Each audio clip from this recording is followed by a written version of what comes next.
Let's see. We'll try 82. Just move it back.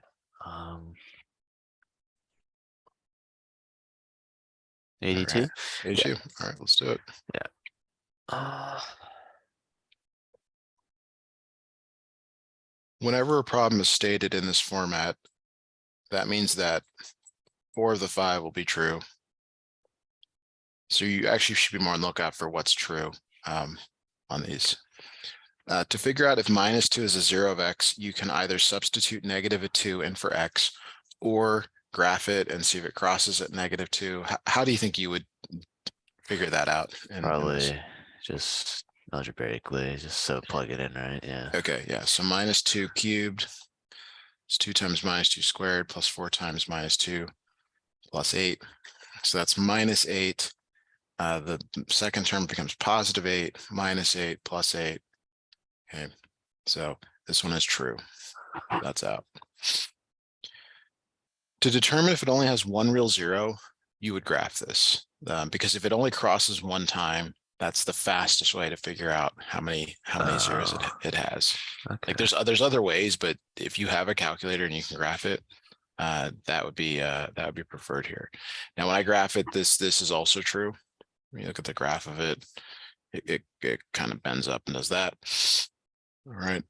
The graph is also useful for determining the zero. So again, probably graphing is a really good approach here. Okay. The y-intercept, I'm going down to the easier ones first. The y-intercept is 0, 8. That's that last one there. It also is shown graphically, so that's true. Okay. C, the end behavior of the graph of f of x approaches -infinity as x approaches -infinity. So basically this is saying as x goes to the left, okay, y goes down. I always feel like these are written backwards, but this is the math way to do it. Basically, it's saying as you traverse the curve to the left, are you going down forever and ever? Yeah. And yes, you are. Now, it's not surprising that the last answer is true, but let's talk about why. If x equals -2 is a 0, which is what we saw in part A, to get the factor, you add 2 to both sides. X plus 2 is a factor. So the relationship between zeros and factors, I think, is emphasized in this exam. So like, analogous problem here, if x equals 3 is a 0, you would subtract 3 from both sides. X minus 3 is a factor. Okay. Subtle difference, but could be the difference between getting one right and wrong on the exam. So x plus 2 is. So it's okay.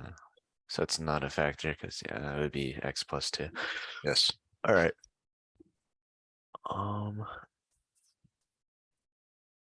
And then we'll just move it back to 81. Okay. And then Just grab that here.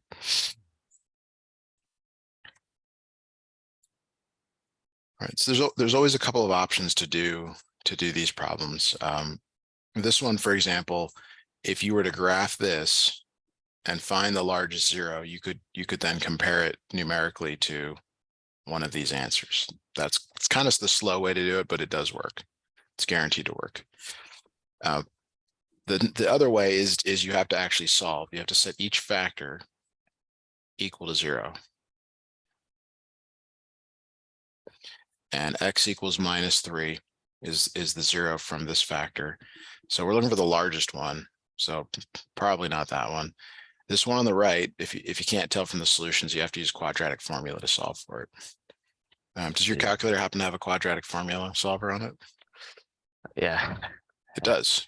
Yeah, my friend programmed it. Yeah, so. Okay. And are you comfortable using it? Because it'd be worth doing right here to test that out. Yeah, I'll test it. While you're doing that, I'll do it by hand here, and you can see if it works out the way you want.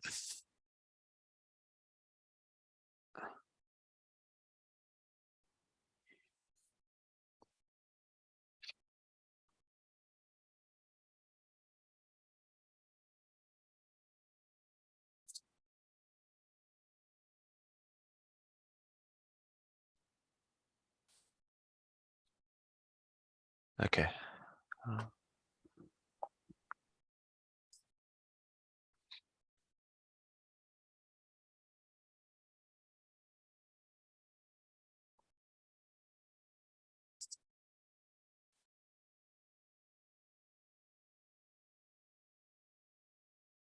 How's that going on your side?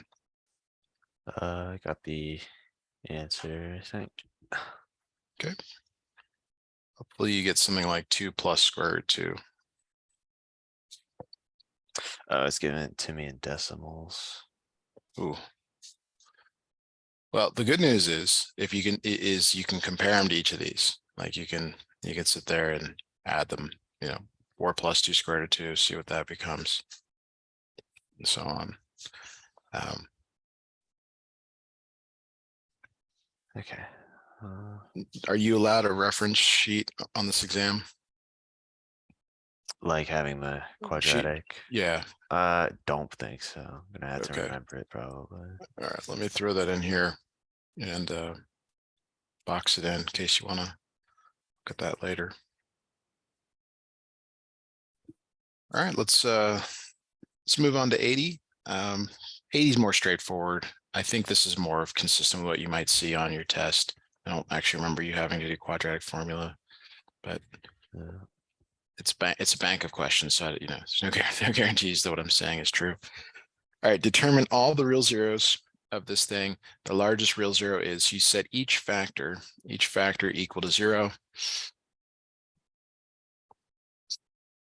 Okay, and solve for x. So you've got -12, -3, and +6. Might seem tedious to do this, but it's way better than accidentally choosing the first one. Yeah, I'm actually surprised they didn't have like x equals 12 as the first answer here, because a lot of students would choose that. Oh, there it is. It is there in C. So it could also ask for the smallest one, right? I mean, there's no reason that word couldn't change on a test. Yeah, okay. This All right. is really straightforward. 79 here, it says to use the graph. So you definitely want to graph this one. Okay. And go to your graphing calculator. You're going to put this in Y1. Now keep in mind, like we just did a problem where we have a really messed up window for this particular problem. So you will want to change your window to do that. So let's go look at that real quick here. You can clear that out pretty quickly. X cubed plus 5x squared minus 4x minus 20. So before you hit graph, I recommend hitting zoom, and standard's kind of the baseline one, 6 zoom standard. And we don't need the entire window. We just need to see where it crosses. And I know this is like a really old technology, but you can sit there and sort of count, by one there. -1, -2, -3, -4, -5. So it looks like it's -5. You can also go to the table. Now, if you go to the table, that second table, you can sit there and go, up or down as far as you want. But when the y value is 0, that is an intercept. Okay. Okay. The other thing you can do at the table is go second table set, which is above the window there. And instead of making it auto, you can do an ask. Okay, now one of the advantages of that, but you got to remember how you did this because you may not want it, is when you go to the table, you can then put in values like all the answers on this problem. -4 didn't work. -5 does work. And the advantage there is you can sort of let the calculator calculate it rather than you putting the number in for x each time. But again, that's under table set there. Most students like it, but then when you actually want the table, you wish you'd turned it off. So just be careful of that one. All right, back to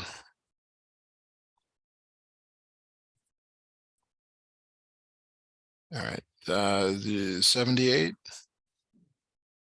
78. Yep.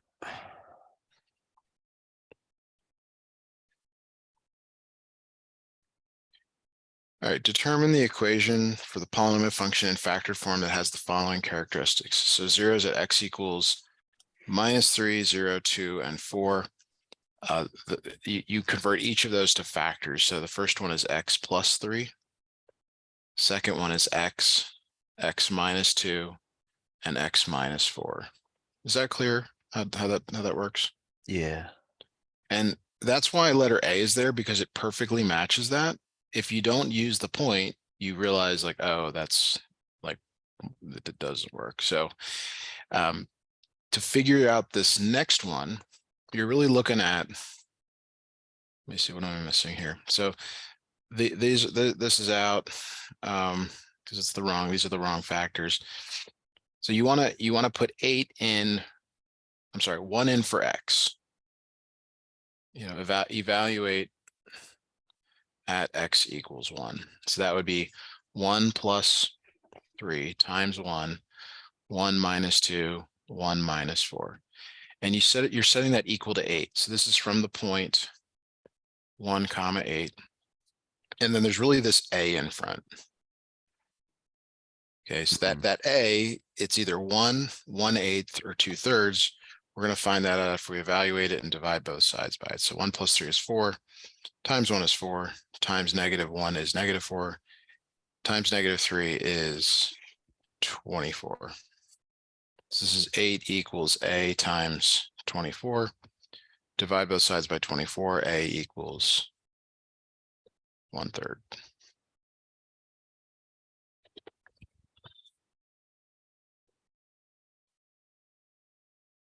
No, that's wrong. I multiplied this out wrong. Where did I go wrong? 4, 3. This is 4 times 1, -4. That's -12. That's silly. +12, sorry. 8 over +12, 2/3. Okay, and so that gets you to letter E. Okay.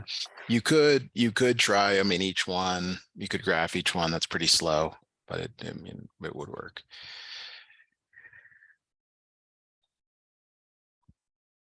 This actually does seem like the kind of problem they would give you on a test. Something like that. All right. Yeah. Here is the graphical one.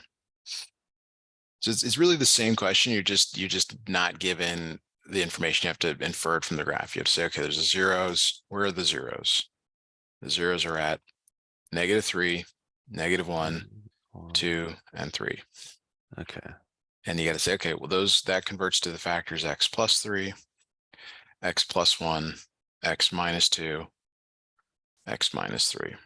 So where does that leave us? A is okay. B is not. C is okay. D is okay. E is not. Okay, and so then the last thing to do is just to use. Oh boy, they don't really make this one that kind. There's a point right here. We'll call that 0, -9/2 or -4.5. Yeah. So one of these will get close enough that we can accept it. You could also graph them, I guess. Like if again, if you really weren't sure, you could graph each of these. They have to be perfect, but we're gonna put 0 in for x. So 0 plus 3, 0 plus, oh, I'm doing this. I'm sorry. I normally use 0. I didn't see that they gave you a point here, 1, -4. So Okay. that's the point they want you to use, I Yeah. guess. Which 0 is actually easier to use because it's just the numbers. But let's use this point because that is what they want here. -4 equals a, 1 plus 3, 1 plus 1, 1 minus 2, 1 minus 3. So 4, 2, -1, -2. 8 times 2 is 16. So a is -4 over 16, -1/4. So it does end up being a like that. Okay.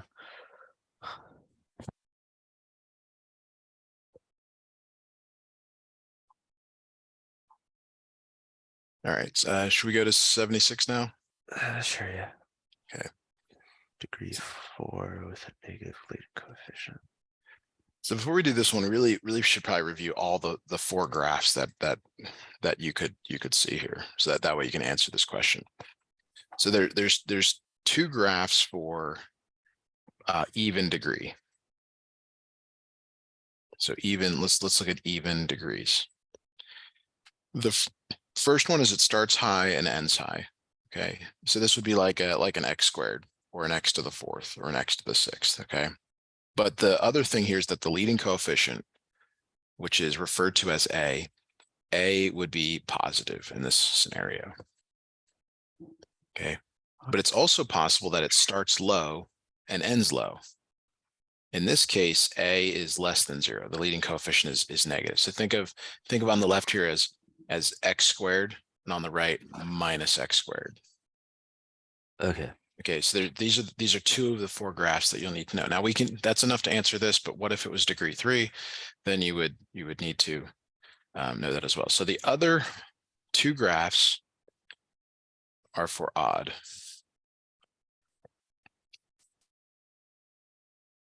So that would be something like x cubed, x to the fifth, and so on. So if the leading coefficient is positive, it starts low and ends high. Now the simplest one is to think of a graph of y equals x, a straight line, right? Okay. Okay. But if you prefer like normally it's like x cubed, so like comes up and goes down and then comes back up. Like we don't know what's happening in between, but we know the end behavior. That's the whole point of these problems, is what is the end behavior? End behavior. And that's, I think, how the questions are structured. They ask you for the end behavior, like as x goes to infinity, f of x goes to, whatever. And we can write that down here. Now, the other case here is that it's a negative leading term, and then it's flipped. It starts high and ends low. You can think of y equals negative x cubed, something like that. So you're supposed to know these four graphs. Like that's an important part of this, Yeah. to doing well. But what I believe they do here, and I think I should add this in, is they want you'll get a question where they ask you something like to determine the end behavior. So if we focus on this one on the, actually let's focus on the one on the right because it's more intuitive. As x goes to infinity, and they write these backwards, f of x goes to infinity. So that's for this one on the right here. Okay. And then in the other direction, as x goes to negative infinity, so to the left, f of x goes to infinity. So that's for this one on the left here. So like you will see a question like this, I believe, where there's sort of more of this type of language used on there. I don't know. I'm just scanning through your packet to see if that's there. Doesn't look like it, but that's just what I remember. On the right here, it's very similar. So this one on the lower right, as x goes to infinity, as you go to the right, f of x goes to negative infinity. So that's this one on the right. And like I said, to me, it's written backwards because we think of x and then y, but it's written this way. It's written as the output from the input. I don't make the rules. That's just the way it goes. One on the left here is as x goes to negative infinity, f of x goes to negative infinity. So you not only need to know the graphs, you need to know this charting, and you can get it from the graph. You just have to be comfortable with the language. Mm-hmm. And then we can similarly do that down here. As x goes to infinity, goes to the right, f of x goes to positive infinity. That's the one on the top right here. As x goes to negative infinity, as you go left, it's this one here, f of x goes to negative infinity. And then we can do the same thing for the last one here. As x goes to infinity, f of x goes to negative infinity. That's this lower right one. As x goes to negative infinity, f of x goes to positive infinity. That's the one on the top left.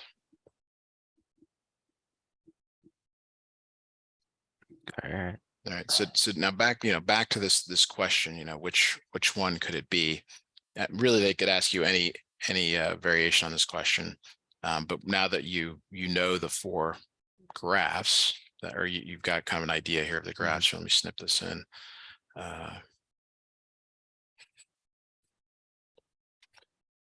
Very slow here. Come on. Okay, so because it's even, there's a couple that you can get rid of immediately because the degree is even there. That tells you that A and B are out because those are both odd. Yeah. All right, the negative leading coefficient means it points down and down. That's why letter C is the answer. Okay.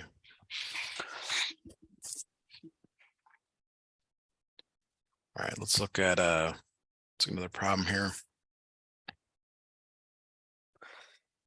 All right, so we kind of have to do these in this one in the order. So Sad, yeah. 72 here, 73. Every time I see this problem, I always wonder if this is actually true. I mean, we know it's weight when you go to the airport, but I actually don't know if there's any limits on this. I think the Postal Service had kind of a limit like this at one point, but I don't know, it's kind of weird. They call it like the girth. I think that word got a bad negative connotation, so they don't use that anymore. Okay, the length plus width plus height of the bag can be no more than 62 inches. Suppose a piece of luggage has a square bottom with equal length x, with length equal to x inches and width at x inches. So what they're saying is that you're, and I'll draw it sideways here. Like imagine this is the bottom of your luggage, x and x, and then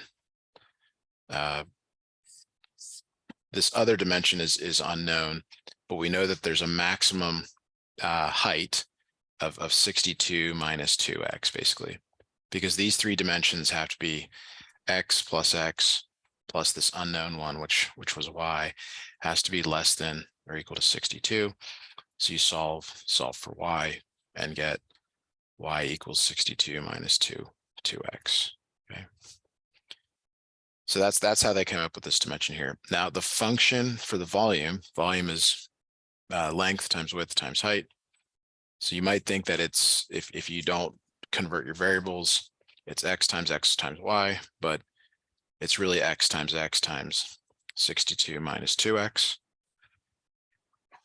And you can see none of the answers are in factored form. So you do have to multiply in here. So this is x squared times 62 minus 2x. Multiply both by x squared. 62x squared minus 2x cubed. Okay. What? Any questions on that? Well, you lost me on, wait, so the x is squared? Because X it's times just x x. times x, and then you just distribute that into Yep. the, Multiply okay. both. Yep. Okay, yeah, never mind. Easy to, not remember to distribute to both. Yeah. So the next thing is it asks for an appropriate domain for this function. And that's maybe like a very I think it's kind of unclear. Like, how would you even know to do this? Because if you graph this, like the calculator doesn't know you're talking about a box, so that it'll graph everything. It'll just do that. That's the wrong dimension there. It'll end up going, like this, and you might think that it goes on forever, but we know from the picture here that like after x is a certain size, this dimension becomes negative. Like if x were 40, 2 times 40 is 80, 62 minus 80 is negative 18. That's not going to work. So that's kind of what we're looking at here is like what is an appropriate domain? Well, obviously the dimensions have to be positive. Like x has to be bigger than 0, but can you go out to infinity? No, because of this. So the domain comes from a couple of things, either from graphing it like just this part on the graph that you'll see, or you set, okay, it's x greater than 0, x greater than 0. but then that 62 minus 2x also has to be greater than 0. Each of the sides has to be positive. Okay, so you're essentially solving this second inequality here. It must And be a positive. couple of ways, to do that. You can just solve for x by moving the 62 over, divide by -2. You have to remember to flip the inequality though. Like you said there, the sides must be positive. Mhm. So in this case, x is less than 31 and x has to be greater than 0. So which of the answers says that it has to be bigger than 0 and less than 31? You can see that that is letter E.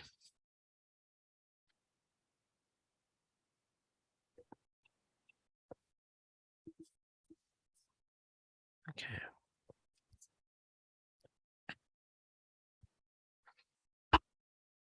Right. All right, so 75, this is the type of problem you see actually over and over again in your math and your business classes, where the answer is one of these betweens or less thans.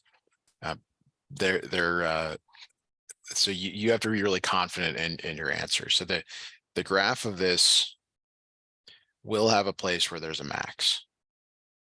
Okay, so this is a graphing problem. Like you have to go and graph this. So we'll do that now, and we'll use the right window. So I'm going to go back to my calculator here. Let me share that. So just a reminder here, when you graph, make sure you use X. Like, let's just say the problem was in like W. Just make sure you use X there. So 62 X squared minus 2x cubed. And again, if you hit graph, you're not going to see what you want. It's going to be like, what is that? What is that? Yeah, it doesn't even help. Right. So you have to, you could do a zoom fit and hope. It's always a good thing to do, just to try. All right, so not so helpful again. We did though find in part B the domain. We found that it should be from 0 to 31. So that's a pretty good starting point. Okay, and then this is kind of helping here. The maximum volume, I mean, that seems a little large here, but let's just graph it again and see if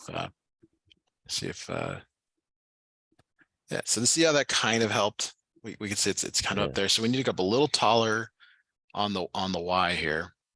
So we're going to go up, I'm going to maybe just go up to like 12,000. Again, just kind of arbitrarily choosing these. If you want to, you can change the grid to about 10%, your scale of 10% of what you're doing. We'll graph that here. Hopefully we get a nice smooth curve, and there it is. Okay. Right. You can calculate the max a couple ways. A lot of students like to go to trace. Problem with trace is you can't get it perfectly, but maybe it's good enough. I don't know. I wouldn't take a chance. There is a way to actually calculate the max. Like, is it there? Is it there? I don't know. So go to second calc, and then you can see there's a max. That's nice. And it tries to tell you, it says left bound. So left bound means go left of where you think it is. Now, this is a good place to be. You do not need to be like just left of it. You can go as far left as you want. Okay, just be left of it. Same thing with right. Okay, like maybe you feel like it's there, but just give yourself a little margin. There it is. And then guess. You always guess the same place. And now you for sure have it. You're not guessing. It's 8826.963. And if you go back to your answer there, you will see you'll be able to choose between 8,000 and 9,000. Yes. Now notice like it's kind of close. Like 8826 is kind of close to 9,000, but it's not that close. Like you will never get an answer where when you round it, it's. But having said that, I mean, if you were to round to one decimal place, it might be that. There should be enough. I don't know. It shouldn't be that close. Like it should be very obvious that that is the right answer. Like they're not going to bump it up right up against there. So if you see a number like that, you've made a mistake. on that one. And again, I don't think you're gonna get something like this because they don't give you multi-part questions in this. They would give you like one or the other, you know, write the function, write the domain, or maybe it would be pieced together in one question. Okay. I mean, So yeah, multi questions like that. They not really on probably, exams. yeah. Now 72 is that as x goes to infinity, f of x goes to, you know, infinity. Yeah. That I do remember they really push here on this test. And so there's a few ways to do it. One is to just graph this. And if you get a big enough window, you should see what's going on. You should see whether it starts high, starts low, ends high, ends low, and that will answer this for you. To do it by hand, you have to sort of modify what's given. So you have to treat this right here as x cubed, and this next one as x squared, and this next one as x. And so you look at this function reduces to minus 2x to the power of 6. And the 6 is because you're adding the exponents. 3 plus 2 plus 1 equals 6. That will tell you now that it's even. So evens start high and end high, or start low and end low, and it's based on this number right here. So it ends up being that it starts low and ends low. Like Okay. that. But that's not enough to answer. It just tells you what the graph looks like. So you have to kind of go through each of these. You have to say, okay, well, like, what does this mean? And the first one is as x goes to minus infinity. So on the left here, f of x goes to minus infinity. That's looking pretty good. But then on the second one, as x goes to infinity, that's to the right here. Does y go to infinity? No, it goes down to negative infinity. So it's almost better, and I really can't do this on the screen, but it's almost better if you cover up the answers, try to write it, and then match up the one that works here. So we're looking for the one that's as x goes to infinity, f of x goes to negative infinity. That's the one on the right here. The one on the left is as x goes to negative infinity, f of x also goes to negative infinity. Okay. So D. Looks like D, yeah. You're adding all the exponents for this. Okay. Yeah. What that is doing is it like, you don't care what's going on in between. You don't care if it goes up and down, up and down, up and down. You just care what happens at the end. Yeah. Okay.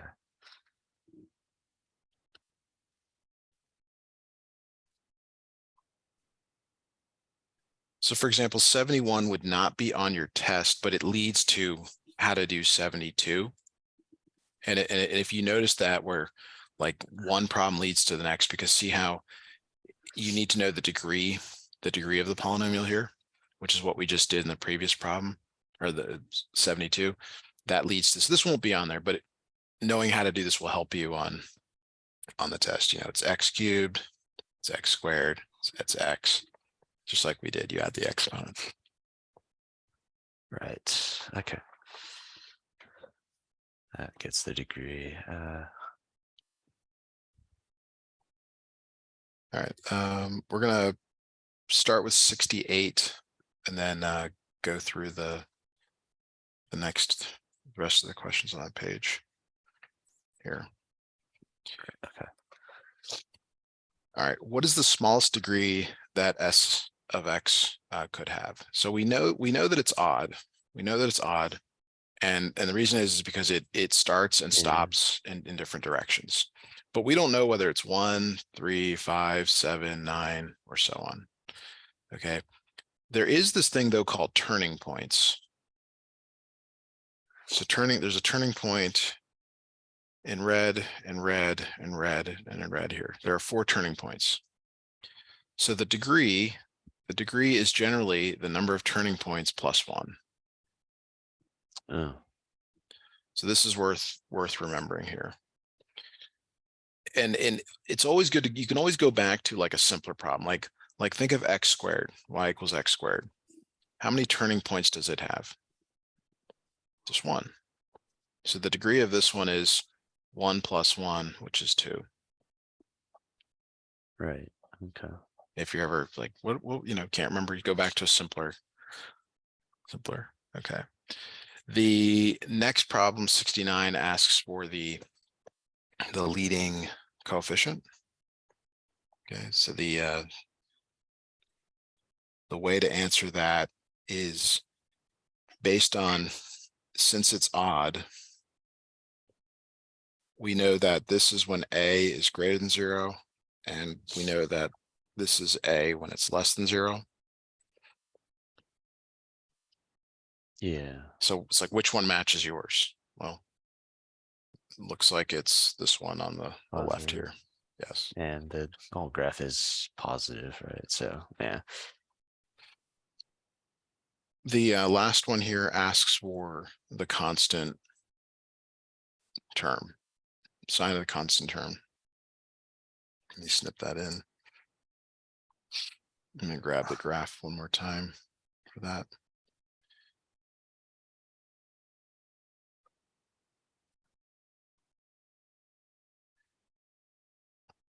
Again, like sometimes it's good to go back to a simpler example. Let's say we're graphing y equals mx plus b, or something like y equals 2x minus 5. The graph, you start at -5 and you go up like that. This is the constant term. Yeah, the y-intercept. Exactly. Yeah. That's the constant term, the y-intercept. So that's negative. Great.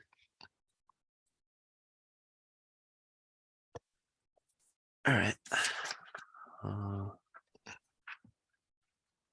Let's go to 64 here.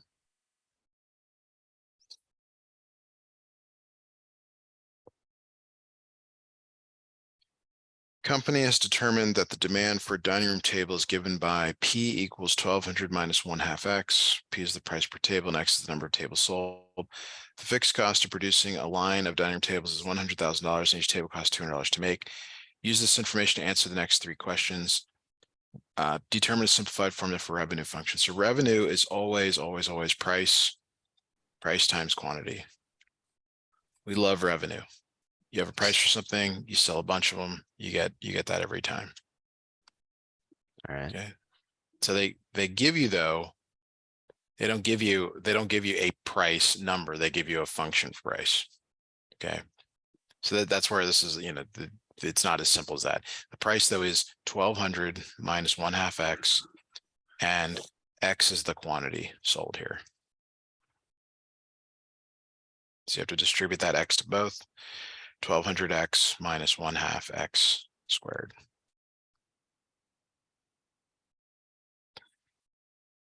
All right. Now, like when I look at these answers, they're all really similar. Like I hope you're a details oriented person, because it's easy to, like, I don't know, choose B because you're just not paying attention. Yeah. Okay.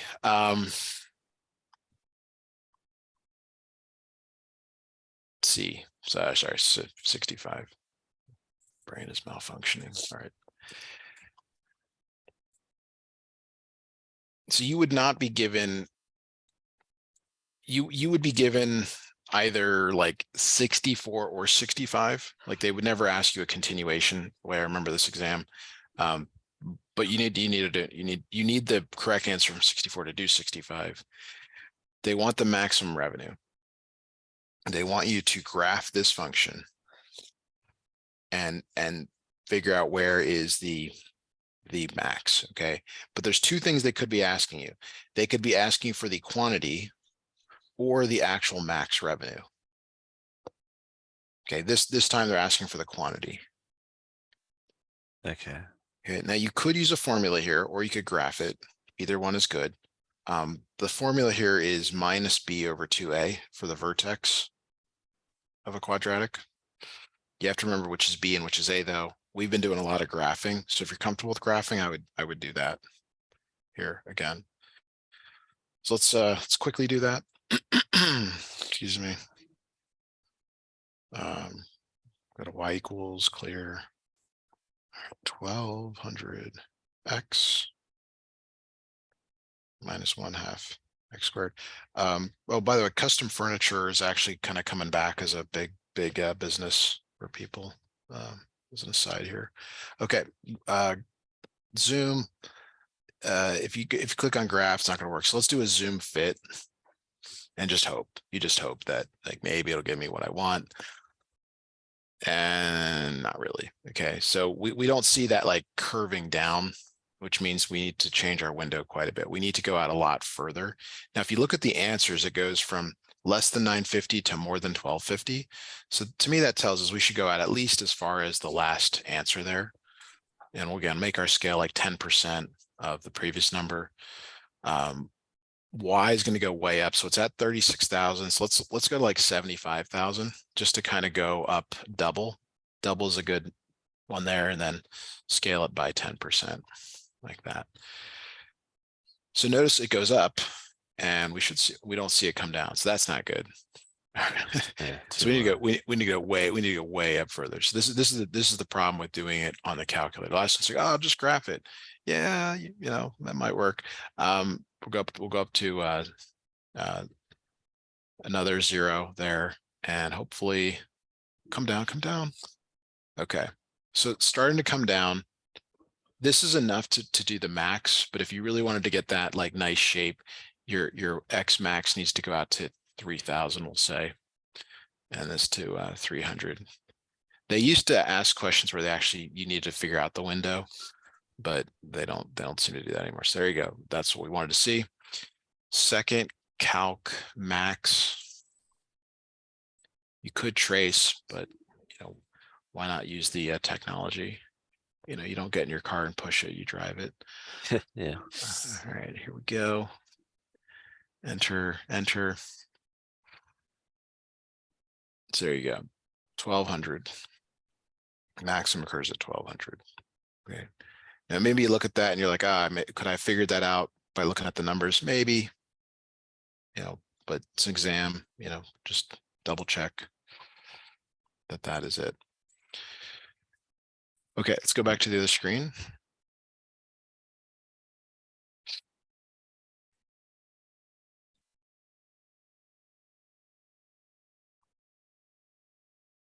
Okay, profit. So this is we got just enough time to quickly do this here.